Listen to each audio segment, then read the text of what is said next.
How's it going, Rogues Gallery? Today is a good day because I am talking about my two favorite decks in Flesh and Blood, if not of all time. I really genuinely love these two decks that much. We have my No Fuse Lexi 2.0, which is probably my most played deck in almost history. I've been playing this deck for so long and iterating on it, as well as my all foil Assassin Arakni deck, which is an absolute labor of love. It's transitioned from kind of like this aggro deck, and now it's this mid-range thing.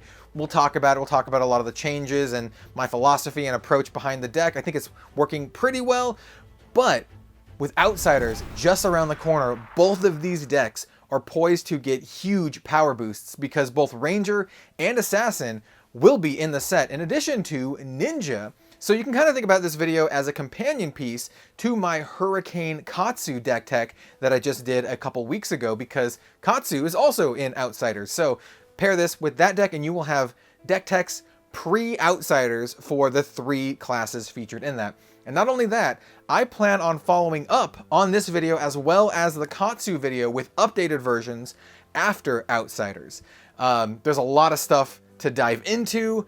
I don't know if the deck strategies will change. I think the Assassin deck is poised to change the most, potentially with the new Assassin heroes, Yuzuri, and the new version of Arakni and the whole stealth mechanic.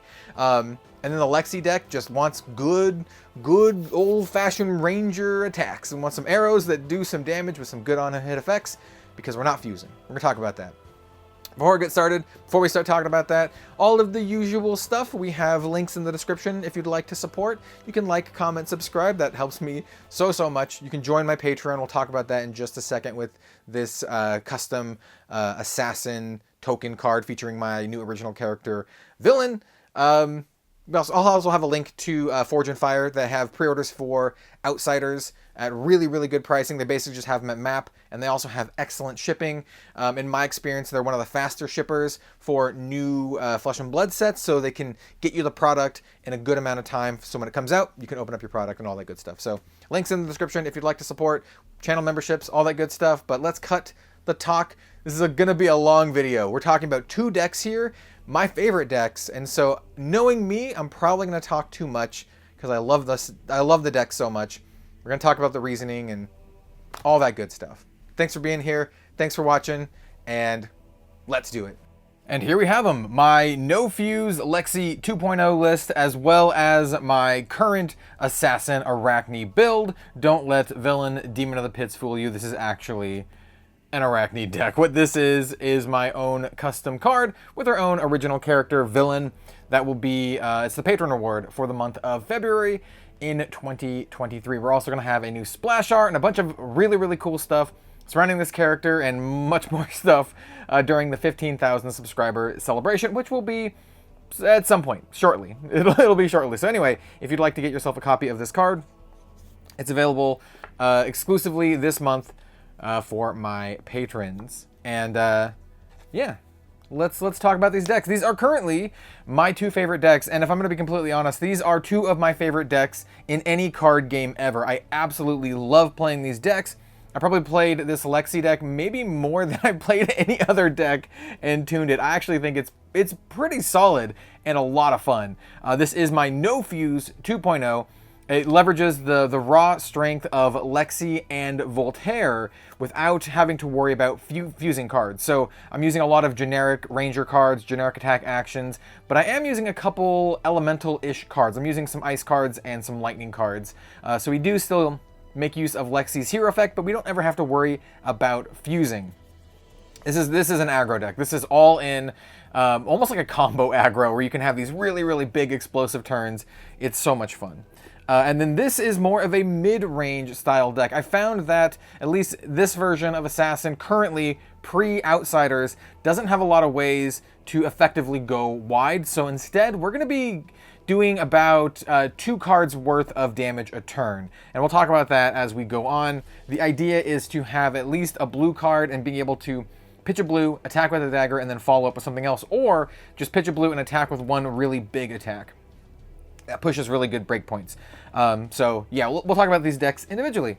this is just going to be a fun kind of like catch-up, because I have done videos on both of these decks to some degree, and I want to do, well, not I want to, I will be doing updated versions of these decks after Outsiders launches, including the Katsu deck that I've already done a deck tech for. This is my Dorinthia, Big Axe Dorinthia, as well as my 1000 Winds Katsu deck. This is Katsu deck. So this is also another patron award for X number of months and or dollars supporting me. 6 months or $60, whatever comes first. Anyway, let's get on with these deck techs. As you can tell, this is a little bit more of a loose video. I plan on doing the full, you know, edited, very high quality stuff after Outsiders for these decks once they're updated after Outsiders. But this is just kind of like a midpoint. So let's talk about this little pile first. This is something that I think almost all Flesh and Blood players should have, just because it's super useful. And this is just a pile of tokens. So these are all, you don't have to be foil, mine are foil, but these are all the tokens in Flesh and Blood. So you have like Ponder, Quicken, Copper, Silver, Gold. We even have Zen State, Rune Chant, Spectral Shield, Seismic Surge, Frostbite, Spellbane. We have a really cool Aether Ashwing that is also an ash on one side from a local artist. Shout out to her, as well as the embodiment of Earth, Lightning, and Shackle. So I think this is just something that's good to have. Like, as a Flesh and Blood player, just have this stack ready, so when you're playing against someone, if they're like, hey, we both get a Quicken token from, you know, this round's on me, boom, you got a Quicken token. I just think it's useful. And then I think I'm going to add all of the Outsiders plagues to this as well. So let's talk about Lexi first, and then we'll go over Arakni. Lexi, this, like I said, is an aggro deck. This is going to be a little bit more of a loose deck tech. We're not going to go super in-depth, but I will talk about some of the choices here. The idea is just to shoot your opponent a whole bunch of times, and then also draw cards. So this deck features two of my favorite things: hitting people really hard, or a lot, and then drawing a lot of cards. So that's what we're going to do. This has a pretty standard loadout. We have Lexi, and then our only bow of choice is Voltaire, because this lets you load arrows twice, give arrows +1, or go again. The go again is insane. Our equipment loadout is basically this, and it's fairly budget, to be completely honest, other than the New Horizon, which I think is a must. We're running the Bullseye Bracers, Vest of the First Fist over Tunic, and Snapdragon Scalers for the extra go wide. And I do think you need these. I think they're really, really good. Vest is also incredibly good. So this is usually way better than a Tunic, because you can do it on turn 1 or turn 2. You can just pop it and go all in, which you should. In fact, a lot of turns you should probably use almost all 3 of these, depending on your hand. But you can push like 20+ damage pretty easily with this deck. And this just, whenever an attack action card you control hits, you just destroy this and gain 2 resources. It's not a reaction, it's just if it hits, pop it, gain 2 resources, and continue the pain. Bullseye Bracers is just also great. You just destroy it and put a card from your hand into your arsenal. This is another way to shoot another arrow on big turns. So say we have a hand so big that we want to shoot like 3 or 4 arrows. Voltaire can only do 2. Well, I got you covered with the Bullseye Bracers. That adds a 3rd one. And then Vest of the First Fist just makes it so you can just keep pumping them out. New Horizon makes it so you can set up double arrow turns. It also makes the Heat Seeker really good, and then obviously the Scalers for go again. We have a Frostbite token to give to our opponent, because we have some ways to do some Frostbite only with Lexi's hero ability, but it's still nice to have. Feign Death. So this is something I'm going to talk about with both decks, but these decks, and all of my decks, I love building decks. It's one of my favorite things about card games. I love brewing decks, and as such, I tweak them constantly. So this technically isn't like a sideboard. This is just a card that I'm playing around with in the deck that could go in the deck. I could swap it out. Currently, it's not in my list, but it's just one that I'm playing with. The Assassin deck has way more cards that I call it my toolbox. We'll talk about that when we get to the Assassin deck. And then this is the rest of the equipment. We are missing the Tunic, which I recently just took out. I found that I don't really need it in this deck. These 3 cards, you put them in against Arcane Barrier. That's basically it. You put these 3 against Arcane Barrier. Bullseye Bracers already has Arcane Barrier on it, so these are like the straight Arcane Barrier. Shock Charmers is against Bursty Arcane. So It's not really a problem anymore, like Aether Wildfire, but when it was a problem, this was good. And then we also have the Ironhide Gauntlet and the Perch Grapplers. These are literally only for when you really, really have to block, especially against Benji. So if Benji becomes a big deal with Outsiders, you're going to want to have these because they block 2, and that's the good breakpoint for Benji. To be completely honest, like I said, you can budget this really easily. You don't need the Heart of Ice, you don't need the Shock Charmers, just put in some Null Rune instead. You're good to go. The only legendary that I think you need is New Horizon. It's just too good. It's just too good. Yeah, it's just, I was gonna say, you can maybe run like Skullbone, but Skullbone is getting kind of expensive these days. Just run the New Horizon. It's very good. So yeah, that's my basic equipment loadout, and I like it. I almost always run that equipment loadout. All right, so the deck itself is gonna be pretty easy. So it's mostly attacks. We have a bunch of attacks, and then a bunch of cards that either draw us cards or pump. And then also this cheeky Avophidia that I recently added in, and I was like, why have I not been playing this? I own one. It's actually perfect in this deck. It's actually perfect and helps our worst turns, which are Art of War and 3 of a Kind whiffs are the worst turns. And this actually helps mitigate that quite a bit. We'll talk about that in just a second. Let's go over the attack actions. As you can see, most of the deck is attack actions because we don't want to whiff on these, which still happens. All right, so best card in the deck, I think, it's Bolt and Shot. Bolt and Shot's crazy, crazy good. It's one of the cards that lets you go super wide. We always give it +1 with Voltaire, so it always comes in for 5, the red ones. 0 for 5, which is great, or 1 for 5 if you're using the resource for the bow. But still, very, very good, and also threatens it on hit, which is quite good. We don't always do the reload on this because we like using our bow to get go again, but sometimes we do. Sometimes we do, and then we'll follow that up with a Snapdragon Scaler's Crack to give the arrow go again. If we want to save our bow uses. So yeah, we're running the full gambit of these. These are fantastic. All colors, all good, all the time.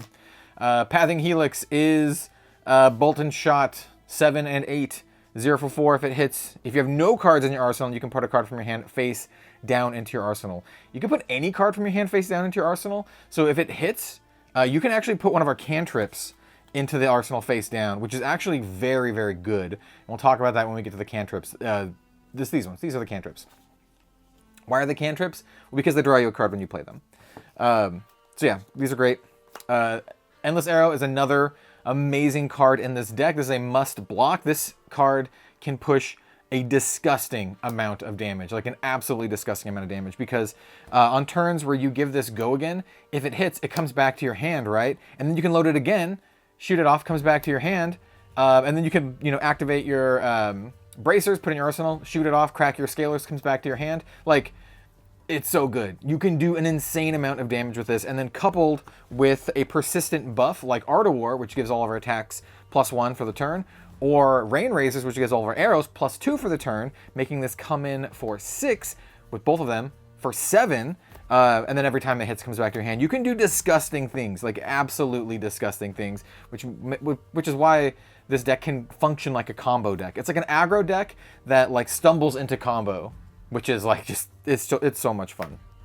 Drill Shot is one of the newer includes. It does care about aim counters, and we don't use aim counters, but it still has this effect separate from the aim counters, where if it hits a hero, you put a -1 counter on an equipment they control, which is really good, which is really good.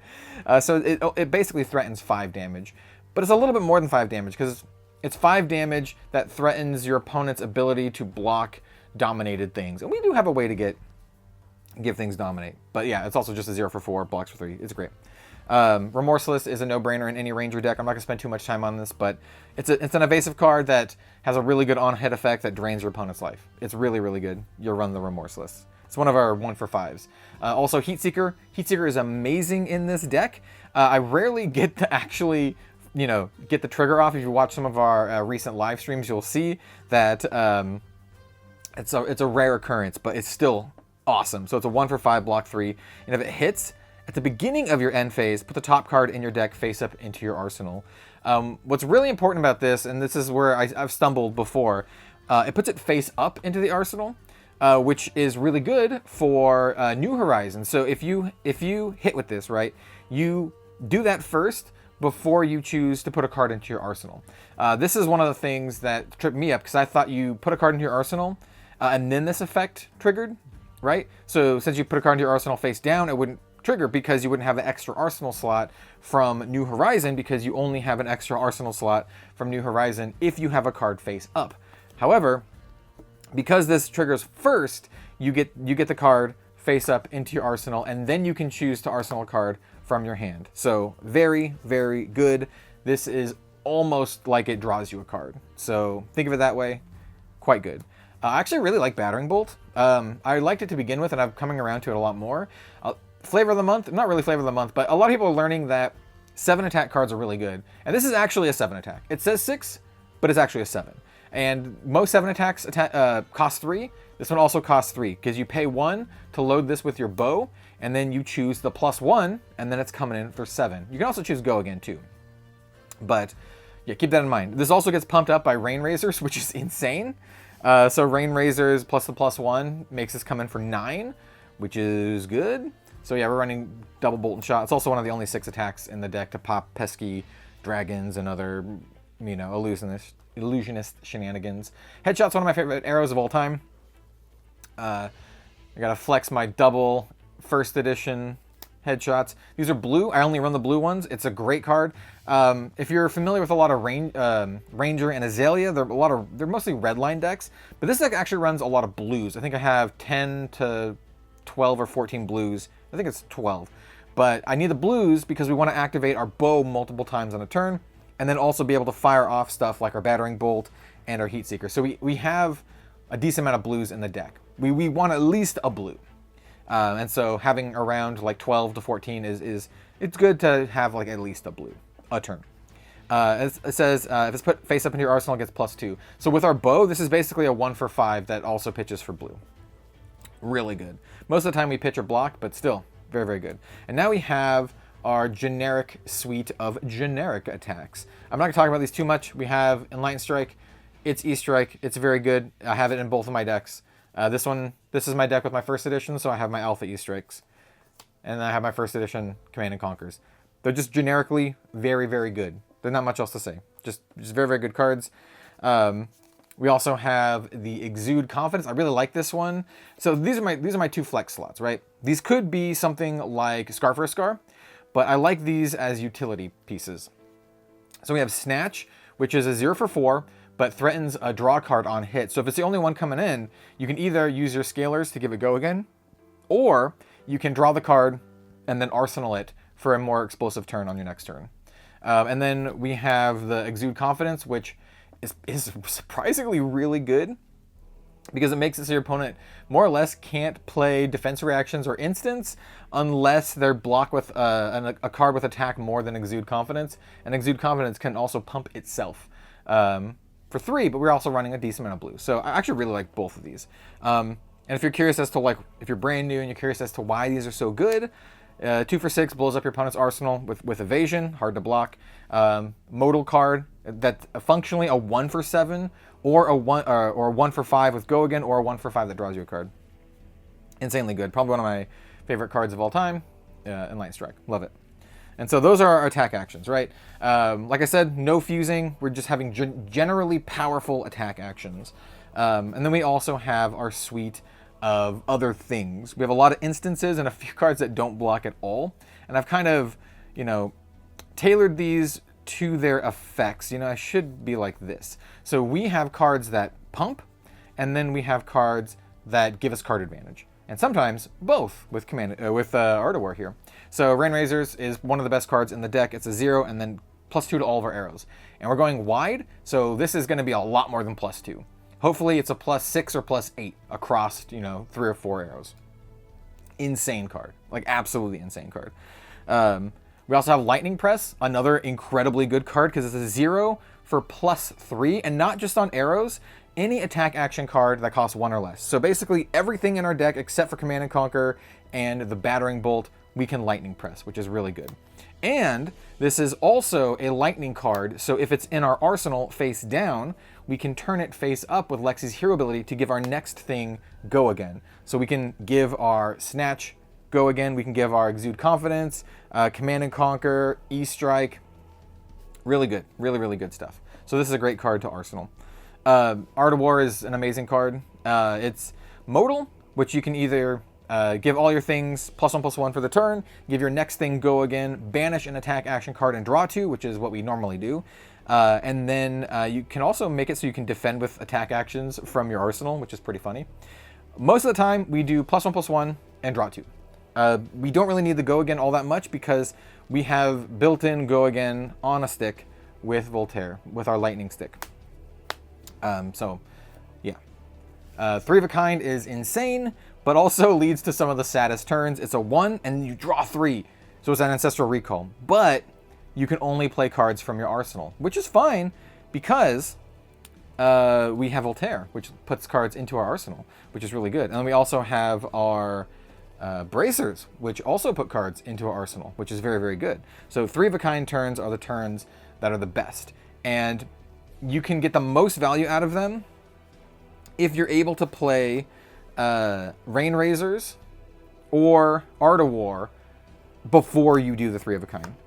Rain Razors doesn't need a target. It just says arrows have +2. So you can Rain Razors from hand and then play 3 of a kind. And so you just get the pump for the whole turn. That's kind of the ideal. That's the start of your big turn. If you play a Rain Razors with no target, your opponent knows that they're probably in for some amount of pain. And then we also have these. So Ivophidia, we'll talk about Ivophidia first. This is a recent include, and I was like, why haven't I run this? It's so perfect. Because what it does, it says when you pitch it, you get to opt to, which means you can look at the top 2 cards of your deck and then choose to put them on the bottom or the top, right? And this makes it so cards like 3 of a kind and Art of War whiff less. So what you do is you play the 3 of a kind, pitching your Ivophidia, and then you opt to before you draw to make sure you actually draw arrows. That's the saddest thing, is playing 3 of a kind and then drawing these cards here. These cards, not these cards. If you draw these off a 3 of a kind, you're sad. If it's only these. So Ivophidia is actually incredibly good in this deck. I have no idea why I haven't played it until now. If you have it, play it. If you don't. It's an expensive card, and you don't need it to win. But if you have it, it's a nice one, and it's also gorgeous. And then we have our cantrips. I love these. This is one of the reasons I love this deck so much. I run all of the blue cantrips that Lexi can use, or at least I think these are all of them. So they all kind of do the same thing. If they're played from Arsenal, you draw a card. And why is that good? Well, it basically nets you free resources. It replaces itself, kind of draws you a card. Well, it draws you a card, kind of replaces itself, but you have some resources floating. So the idea is that these are just pure value. So let's see. For example, you have Electrify in your arsenal that you put there on the previous turn, right? On your turn, you can use Lexi's hero ability to turn this face up to give your next thing go again from Lexi's ability. Then you play the Electrify, pitching any blue, right? We'll say we'll pitch another Electrify. That'll float 2 resources and then draw us a card, right? So now we have card parity, right? Because we pitched a card from our hand, but we also replaced the card that we just pitched by drawing it from the Electrify. But now we also have 2 resources floating. So this is just like free resources, right? And then we can use those 2 floating resources to activate our Voltaire multiple times. And 2 is the perfect number because that's how many times we can fire off Voltaire. These cards are perfect for this deck. I absolutely love them. I don't think I would ever cut these. They're so good. They also have effects too. Like they also not only do that stuff that I said, but they also have small effects. Like this one says the next time an action card hits a hero, it does 1 damage to them. And then we also have Polar Blast, which this is how we get Dominate. The opposing hero can pay 1. If they don't, your next attack this turn gains Dominate. They usually don't. But if they do, hey, great. That's another resource or card out of their hand. And then Cold Snap, they have to pay 1. If they don't, we get a freeze a card in their arsenal, which is not bad. Or an ally they control, which is also not bad. So these 2 are also the ones that we can turn face up to give our opponent a Frostbite. So that's also just extra value, right? Turn it face up, they get a Frostbite, play it, we have the resources floating, we drew the card, you can have the effect, all good. And so between all of these, we actually have 4 of each of the elements. So we have 4 lightning cards, 4 ice cards, not for fusion, just for incidental value from Lexi. And that's a deck, right? We have this suite of cards, all very, very powerful cards that either draws cards or give us massive pumps. And like I said, I love the card draw. Like, we have so many cards here that just give us card draw. It's great. It's so great. Look at all these cards that give us card draw. It's awesome. And then we have all these like cards that we want to pump up, mostly arrows, because we want to make sure that we use our rain razors to the maximum effectiveness. Absolutely love it. And I realize we've been talking about this one deck for like 20 minutes already, so this is a great deck. I could talk a lot about it. I'm really hoping for some more generically powerful ranger cards and arrows from outsiders. I would love to get to a point where I get rid of these kind of cards and put in better arrows, right? So we can maximize our rain razors. So we'll see. So that's the Lexi deck. I love this deck. It's, once again, one of my favorite decks of all time. And then we actually have my actual favorite deck, which is this Arakni deck. So let's set Lexi off to here. Let me show you my toolbox. So these are cards that I'm considering for the deck and swapping out here and there. These 3 are exclusively for Ultimate Pit Fight. So if I'm playing Ultimate Pit Fight, these come in, some cards come out. And I just like having the Adult Arakni here. So these are the other cards that I'm just kind of considering. Wounded Bull, which you'll see why. We run a lot of these like 3 or 2 cost, 6 or 7 attack cards. Scar for a Scar, which is pretty good, but it only blocks for 2, and we'll talk about why I'm not really running Scar for a Scar. It is an option though. This is more of a mid-range deck, and Scar for a Scar is more of like an aggro or tempo style. And then we have Slay the Scholars, which could come into play, but I like other options. And honestly, if I was going to put in Slay the Scholars, I'd probably put in Wounded Bull instead. And as you might have guessed, this is my often talked about 100% foil assassin deck. I guess except for my own token here. So let's talk about the full loadout here. So obviously we have Arakni.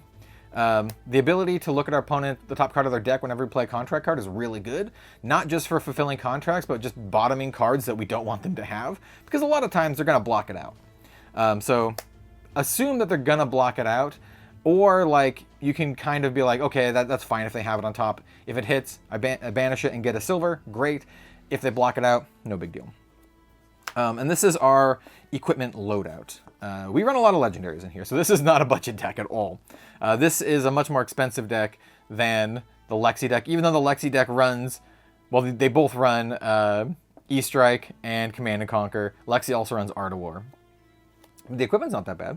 Anyway, we run Spider's Bite, Ornate Tezen, Mask of Perdition, Fiendl's Spring Tunic, Goliath Gauntlet, and Black Tech Whispers. This is our standard loadout, right? I typically like having the Spider's Bite and the Ornate Tezen.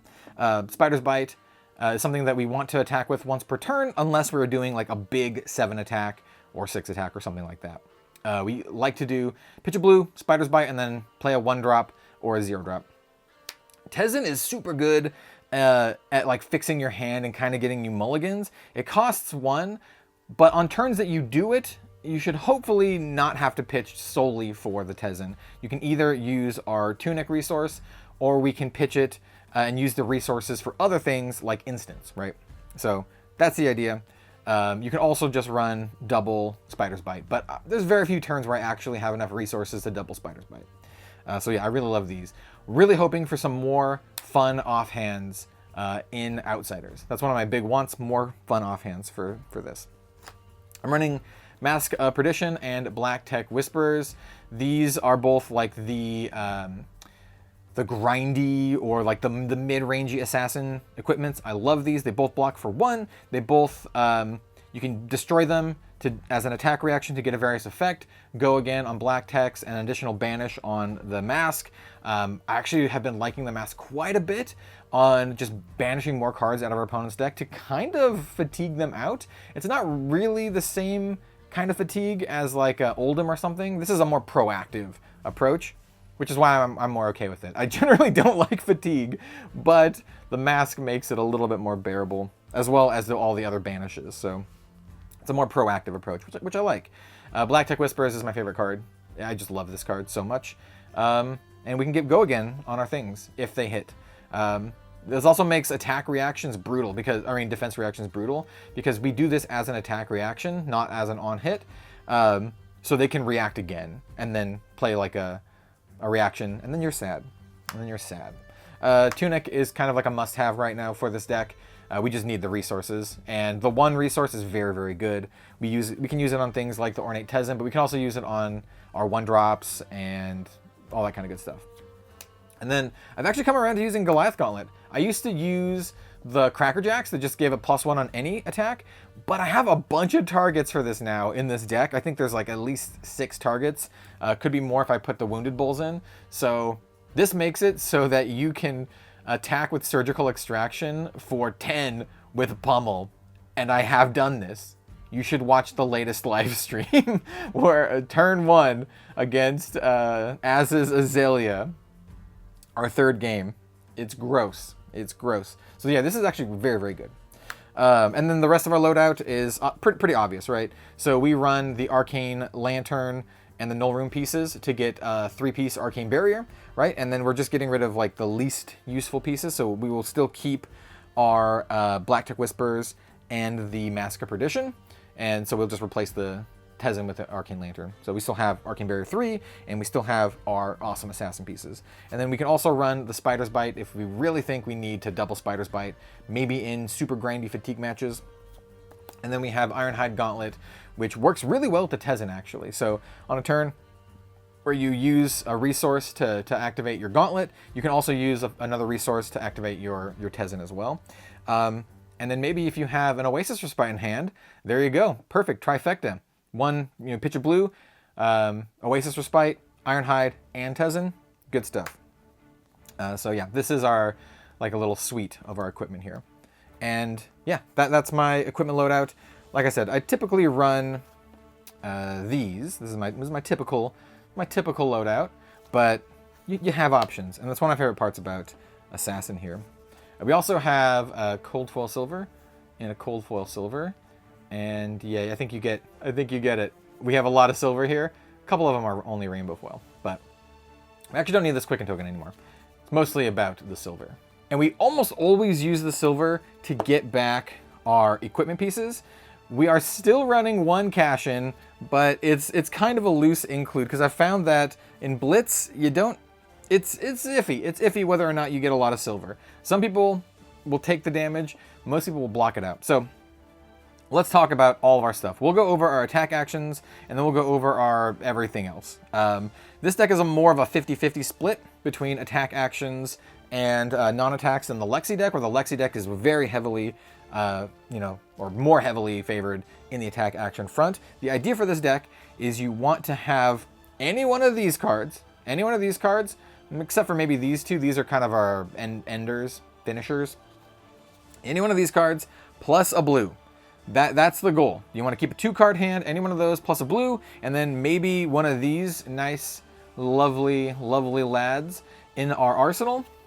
And that way you can have a 2-card hand where we apply a lot of pressure, and we're still able to block very effectively, because almost every card in this deck blocks for 3, or is a reaction of some sort.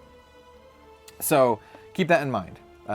So pair these almost always with a dagger attack, or if it's a 3-drop, or 2-drop, I guess, just by itself. So we run the Majestic Assassin cards, right? Leave No Witnesses, Eradicate, and the Surgical Extraction. These are the best Assassin cards in the game.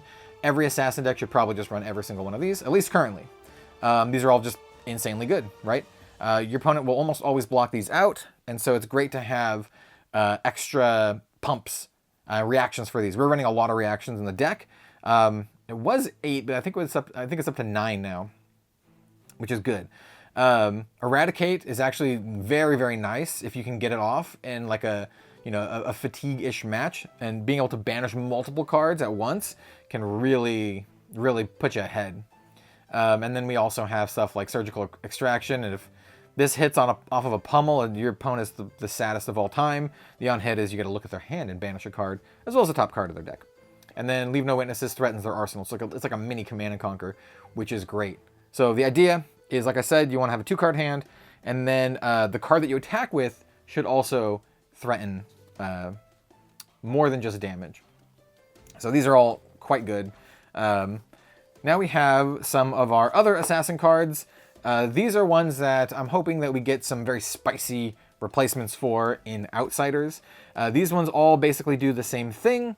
They all on hit banish the top card of our opponent's deck, and then they care about, you know, fulfilling certain contracts depending on what they are. So we have Annihilate the Armed, which is a 1/5 that cares about attack actions.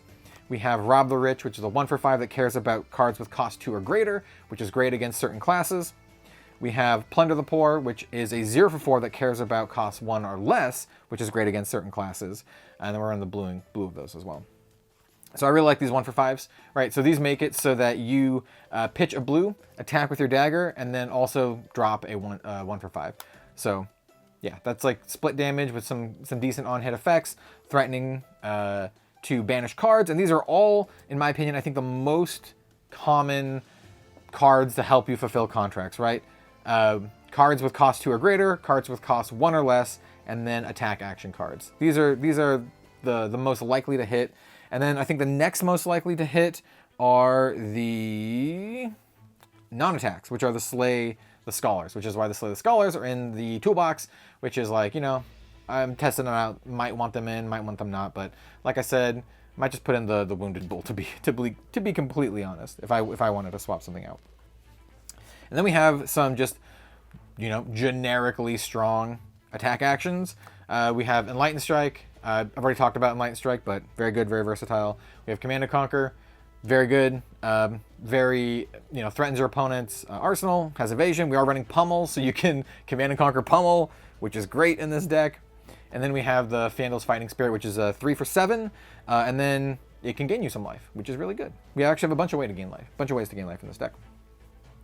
And then these two are basically the same card in this deck. They're just our fatigue finishers, right? If our opponent is at fatigue the same time we are, these are just great ways to just end the game. So Last Ditch Effort is a 3/4, but if you have no cards in your deck, it's a 3/8 with Go Again, which is good. And then otherwise, it's also just it's a blue and it blocks for 3, which is just good. It's just good. We want blue cards, like I said. Blocking for 3 is really good too.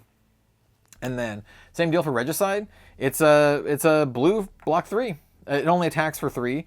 And so we don't really care about the part where it says when it hits a royal hero, they lose the game. Even though royal heroes are kind of like the flavor of the month, which is hilarious. I would love to kill a royal hero with Regicide.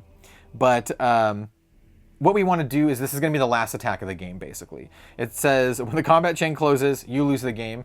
But it can't be defended by cards with the same name as cards in the defending hero's banish zone. So the idea is that hopefully over the course of a game, you've banished a decent number of cards, and then your last hurrah is a Regicide plus one of our pumps to kind of just finish them off. It's a little sketchy, but, you know, I'll get there someday. This is more of a flavor card. Last Ditch Effort is more of a practical version, and to be completely honest, swapping these out for something else might be the play. But I like them. Actually, I particularly like Last Ditch Effort. Like I said, they're blue block 3s, and they help us in the fatigue matchups. And then here's the rest of the deck. It's going to be pumps and defense reactions for the most part. So we have Cash In, and this round's on me. So Cash In is a great card if you got the silver, right? If you're you know, really cheeky and you're playing the royal deck where you start with a gold, there you go. You can play Cash In to draw 2 cards. What the idea for Cash In is it just gives you enough resources to have like a really big turn, right? So instead of getting one of your equipment pieces back, you can cash in 2 silver to draw 2 cards. Ideally from your arsenal to have a 6-card hand, so you can either go super, super tall, or you can do something like E-Strike, Command and Conquer Pummel, something like that. That's the idea. I only have 1 because I found that I've almost never been able to play 2 in a game, and a lot of the times I just pitch it. It's also a 2 block, which is one of the only 2 blocks in the deck. So that is a decent weakness here. This rounds on me is actually like surprisingly great against some heroes and absolutely trash against others, such as the way of Blitz. you pay 1, you get to draw a card, and until the end of your next turn, all attacks that target you have -1. Against ninjas with Kodachis, that is amazing. Your Kodachis come in for 0. That's really good. Against, like, Bravo, that is going to do nothing except for give them another card to, dominate you with. So, yeah. Some heroes, you just use this to block or pitch. Against other heroes is great, which is why there's only 1. Now we have all of our attack reactions and our defense reactions, sort of, in instances. Let's talk about the Heart of Fandle first. I have Eye of Ophidia in the other deck, and I have Heart in this deck. Wasn't intentional, but I think they work very well in each of these decks. Since this is more of a mid-range deck that can go into like the Fatigue, Heart of Fandle can actually gain us a decent amount of life over the course of a game and get us a lot of value, right? It's the only no block in the deck. I used to have some potions, but just having the 1 heart, I think, is worth it. And once again, it's a blue, and blue is what we need. Pitch a blue, gain a life from heart, attack with a dagger, attack with one other thing, or pitch heart, smash in, crundle on in with one of our big boys here, like a Fiendel's Fighting Spirit or a Command and Conquer or something like that. So yeah, that's what that is. Now we have attack reactions, and I'll go over why. Pummel. I love Pummel. This card's great. The red Pummel is just an absolute beating, giving a +4 to, like I said, we have a decent number of attacks that it can target. We have the Fighting Spirits, Command and Conquers, and the Surgical Extractions. So there's a decent number, and then you also want to combine this with our Goliath Gauntlet to get that +2. So we have a virtual +6 on our attack, which is just a great way to get tempo back, right? If you can just sandbag a 2-card hand, for Pummel you need more than a 2-card hand. The 2-card hand would be cracking the Goliath Gauntlet and then smashing for 9 with a Fiendel's Fighting Spirit. But you can also Fiendel's Fighting Spirit and then Pummel, or my favorite, Command and Conquer Pummel, or actually, I take that back, my actual favorite is Surgical Extraction Pummel, which is so good. It is so good. So yeah, I also like the blue one because we need blue. Yeah. And then the +2 is not bad. So I really like these. I really like these. The number of blues versus reds here is like, just playing around with it, but I really like this. Cut to the Chase is amazing. It's just one of the best reactions in the game in terms of just stat line. It's just a 0 +3 to any assassin card with contract. It has to have contract, which is important, which all our assassin cards, for the most part, currently do. The Regicide does not have contract. So keep that in mind. It only pumps contract cards. Regicide does not have contract. But it's just a 0 for 3, and you also got to look at the top card of your opponent's deck, and you can choose to put on the bottom. So it's just really, really efficient. So we're running the reds for the 0 +3. I'm running a single blue. It's a 0 +1. But blues are great. It might be good to run another blue here over something else, but I like the one-off blue. And then shreds are absolutely brutal. I'm a huge fan of yellow and blue shreds. Yellow shreds gives a defending thing -3 defense, and then the blues give it -2 defense. Yeah, these are just super good value. Great for blocking, great for pitching. Love them. So these are great. So this is our suite of reactions here. They're fairly potent. Very, very strong. Most of them cost 0, so all you need is just them, like in your arsenal or something. Pummels, require a little bit more work, but they're worth it. They are worth it. The saddest thing is your opponent soul reading you and then, playing around the shred, which has happened to me a few times. With this next card, Oasis Respite. This is one of the best cards in Blitz, in my opinion. It's a catch-all, prevents 4 damage, gains you some life. The one drop part of it isn't that bad because we can use the floating resource. So say we play Oasis Respite with our Heart of Fiendel, we can use the floating resources to do stuff like crack our Ornate Tezzin as well. And yeah, it just helps in a myriad of situations. Great against arcane damage, great against dominate. Yeah, so Oasis Respite, it's a good one.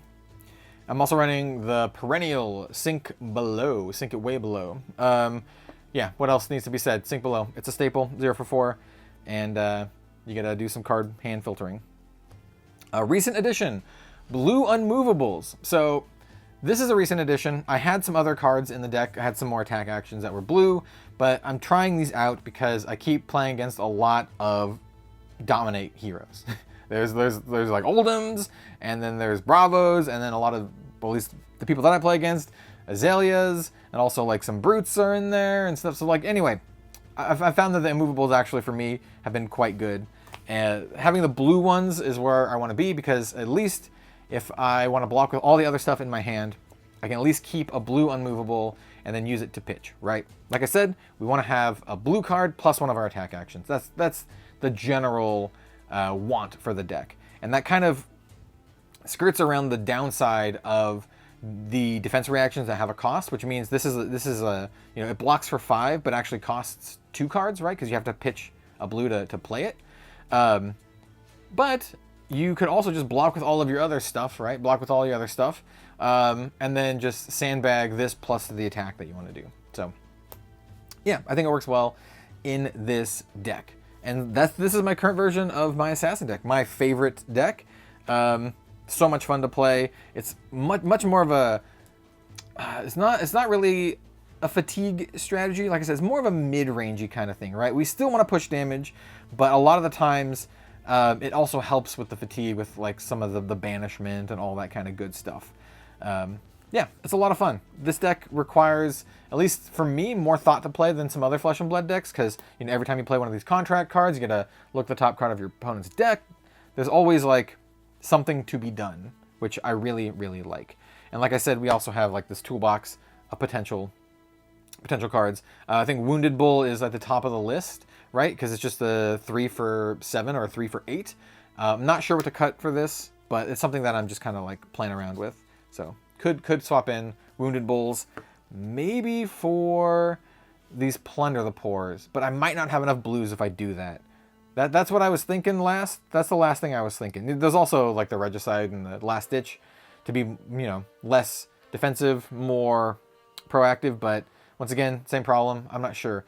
For reds, like to cut a red for it, oh, I don't know if I want to cut any reds for it. Like, I like all my reds. I like all my reds. So anyway, that is my, those are my decks. These are some decks. This is a very long video. If you're still here, I'm gonna give you a keyword to say. Let's see. Say the word brutality or brutal. Yeah, some sort of brutal, to know that people have watched this far, and then you're part of the 40-minute club or whatever, however long this took to film. Yeah, I'm gonna upgrade these decks post Outsiders. I'm so excited for Outsiders. Literally, it's the set that has my 2 favorite decks of all time, like classes for them, plus another one of my favorites, the Katsu here. So gonna update the Katsu deck, gonna update my Lexi as well as my Assassin deck. Those 2 will probably stay what they are. Like, I knocked the cameras a little bit, but Lexi will probably stay Lexi, Katsu will probably stay Katsu, but I'm not sure about Assassin. It might stay Arakni, but I might love Yuzuri. I have no idea yet. I'm really, really, really curious to see what she does. So I might go Yuzuri instead of Arakni, but I'm so excited. So excited. So thank you all so much for watching. Yeah, say the keyword down below. Like, comment, subscribe. We have channel memberships. We have an online store. Like I said, I have the patron with this card. We also have some splash art. This is just like the concept art for the character.